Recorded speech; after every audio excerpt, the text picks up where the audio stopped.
আপনি প্রমাণ করতে পারবেন? নাই তো, কারণ আপনি মেয়াদ দেননি। ভোক্তা অধিকার সংরক্ষণ অধিদপ্তরের নিয়মিত অভিযানের পরও চট্টগ্রামের খাদ্যপণ্য তৈরির প্রতিষ্ঠানগুলোর অনিয়ম আর কারসাজি যেন থামছেই না। অভিযান, জেল, জরিমানা ও সতর্কতার পরও বারবার একই চিত্র ধরা পড়ছে নগরীর বিভিন্ন প্রতিষ্ঠানে। লাল হয়।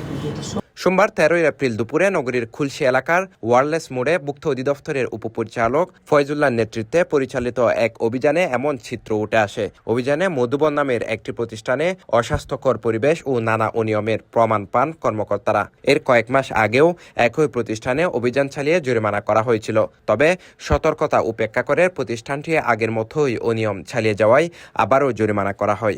এদেরকে এর আগেও সতর্ক করেছি, এটা আসলে বিক্রয় কেন্দ্র তাদের, এখানে উৎপাদন হয় না। তো আরও কিছু কেক আছে তাদের, সেগুলো তো ওরা মেয়াদ মেনটেন করছে না ঠিকঠাক মতো, আমরা সেটাও দেখেছি।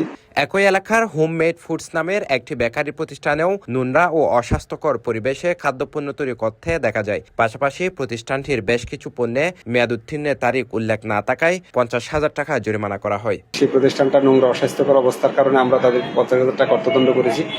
একটু বলে রাখে, তারা কিছুটা স্ট্রাকচার ইমপ্রুভ করেছে, কিন্তু স্ট্রাকচার যে কারণে ইমপ্রুভ করেছে ঝুঁকিমুক্ত বা স্বাস্থ্যকর পর্যায়ে যাতে খাদ্যপণ্য উৎপাদন হয়, সেটা কিন্তু তারা করতে পারে না।